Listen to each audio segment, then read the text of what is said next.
चिपकेगा अगर आप ये उपाय करोगे। तो फ्रेंड्स बहुत सारी महिलाओं का ये फेल हो जाता है।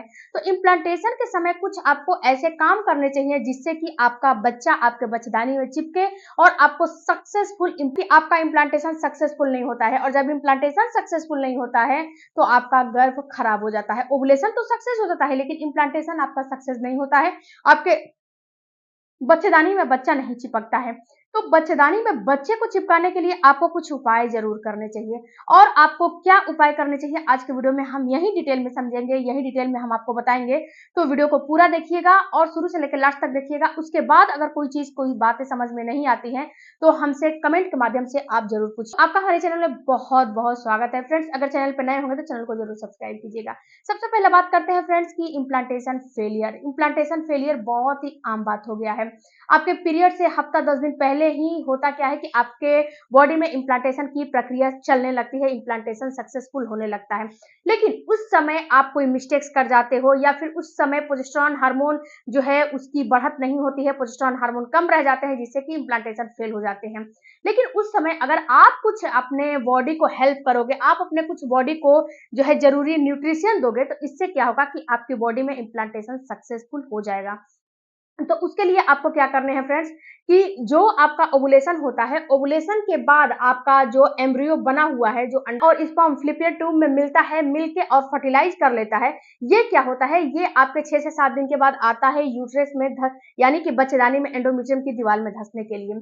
तो वहां पे अगर आपके बॉडी के अंदर ब्लड की कमी रहेगी, कभी कभी क्या हो, ये देखिए ब्लड की कमी हो जाती है, जो कि ब्लड की कमी की वजह से उनका एम्ब्रियो जो है धंसता नहीं है और उनका इम्प्लांटेशन फेल हो जाता है। क्योंकि आपके बच्चे को इस समय ना तो पानी देना है, ना तो खाना देना है, कुछ भी नहीं देना है और जो चीज देना है वो आपके ब्लड से ही जाता है।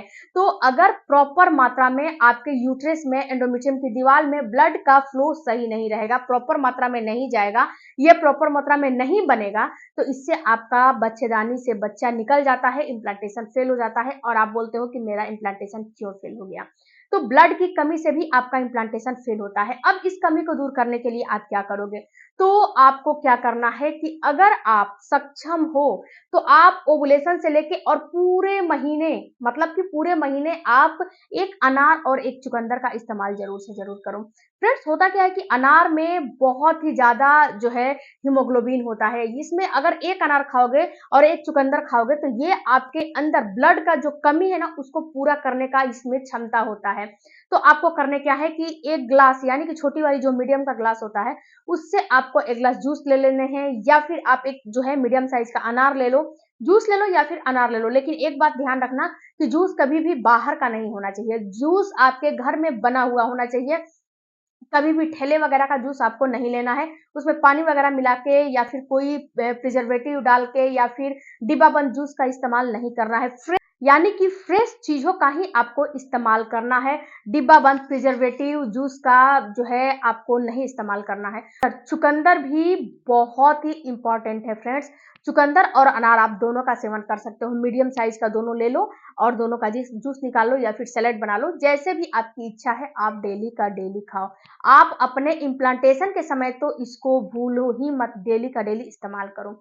दूसरा चीज फ्रेंड्स की क्या होता है कि जो आपका एंडोमेट्रियम की दीवार होती है ये 3 लेयर की होती है, तो ये तीनों लेयर में ब्लड का फ्लो होना चाहिए तो ही बच्चा धंसता है। तो ये तीनों लेयर के लिए मैंने अनार और चुकंदर बता दिया। उसके बाद आपको दूसरा काम करना है फ्रेंड्स, अपने लीवर को डिटॉक्स करने हैं। लीवर को डिटॉक्स मतलब कि लीवर का क्लीन करना है। लीवर जब आपका लीवर अगर सही काम नहीं करेगा तो इससे भी आपका एंडोमेट्रियम की दीवार में बच्चा नहीं धंसता है। तो लीवर को आप जो है लीवर को डिटॉक्स करो, उसके लिए आप पानी की मात्रा बढ़ा दो, पानी ज्यादा से ज्यादा पियोगे तो इससे आपका जो है हाइजीन भी मेंटेन रहेगा और लीवर डिटॉक्स भी होगा। लीवर जो है बिल्कुल ही उसमें गंदगी नहीं रहेगी, जमी हुई गंदगी सारी की सारी बाहर निकल जाती है।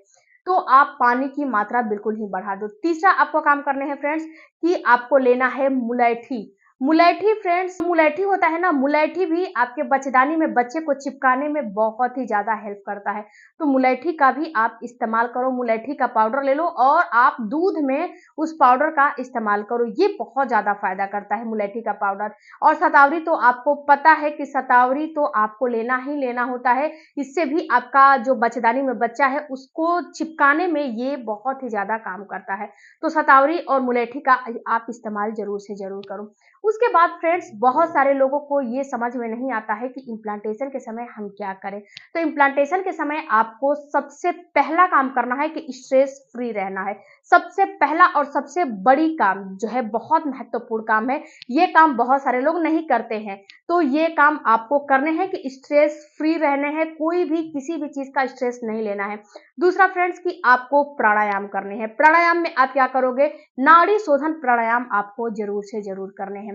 नाड़ी शोधन प्राणायाम बहुत ही आसान है फ्रेंड्स। आप किसी भी जो है पद्मासन में बैठ जाओ, या फिर आप किसी भी, जैसे किसी भी आसन में बैठ जाओ जिसमें आप सुखासन हो गया, पद्मासन हो गया, किसी भी स्थिति में बैठ जाओ और एक जो है हम एक नाक से आपको सांस लेना रहता है, एक नाक से छोड़ना रहता है। तो नाड़ी शोधन प्राणायाम बहुत ही ज़रूरी है। इससे आपके यूट्रस में ऑक्सीजन जाते हैं, जिससे कि आपका जो ब्लड फ्लो है वो सही होता है और ब्लड में ऑक्सीजन मिलते हैं, जिससे कि आपको बच्चे को चिपकाने में बहुत ज़्यादा ये मदद करता है। तो नाड़ी शोधन प्राणायाम आपको ज़रूर से ज़रूर करने हैं। इसके बाद भ्रामरी हो गया, ये भी आपको ज़रूर से ज़रूर करने हैं। इसके बाद थोड़ा-सा आप जो है अनुलोम-विलोम कर सकते हो, थोड़ा-सा आप वॉकिंग वगैरह कर सकते हो, ये सारे काम कर सकते हो। हैवी एक्सरसाइज नहीं मत करना। उसके बाद फ्रेंड्स, आपको टोमेटो का सूप लेना है। टोमेटो में लाइकोपिन बहुत ज़्यादा होता है। जो आप टमाटर को जैसे कि कच्चा खाते हो ना, कच्चा आपको नहीं खाना है। कच्चा में लाइकोपिन उतना नहीं होता है। जब इसको पका दोगे ना, तो इसमें लाइकोपिन की मात्रा बढ़ जाती है। तो लाइकोपिन क्या करता है, ये भी आपके यूट्रस के बच्चेदानी के दीवार को मजबूत करने का काम करता है, एंडोमेट्रियम की दीवार के जो है थिकनेस को सही करने का काम करता है। तो आप जो है टोमेटो का सूप ले लो, या फिर टमाटर को ऐसे ही बॉयल कर लो, बॉयल करके उसमें नमक वगैरह डाल के आप ले सकते हो। ये भी बहुत ज़्यादा फ़ायदा करेगा। तो इसमें लाइकोपिन होता है, तो इसका इस्तेमाल कर सकते हो। तो इन सारी चीज़ों का इस्तेमाल करने से आपका सक्सेसफुल इम्प्लांटेशन हो जाता है। फिर से मैं दोहरा देती हूँ कि आपको क्या-क्या लेना है। आपको चुकंदर और अनार का सेवन करना है, उसके साथ-साथ आपको टोमेटो का इस्तेमाल करना है, उसके साथ आप मुलैठी का और शतावरी का इस्तेमाल कर सकते हो। उसके बाद छठा चीज़ आप कर सकते हो कि आप जो है प्राणायाम कर सकते हो। नाड़ी शोधन प्राणायाम हो गया, अनुलोम-विलोम हो गया।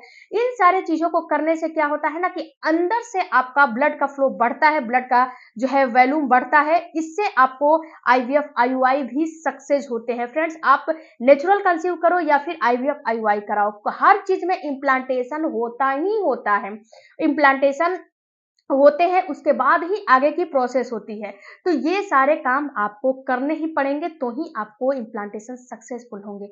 आई होप फ्रेंड्स कि वीडियो अच्छा लगा होगा। वीडियो अच्छा लगे चैनल को सपोर्ट करिएगा, और वीडियो से रिलेटेड कोई भी क्वेरी होगी तो जहाँ समझ में नहीं आएँगे, हमें आप एक बार जो है कमेंट करके ज़रूर पूछिएगा, मैं उसका रिप्लाई ज़रूर करूँगी।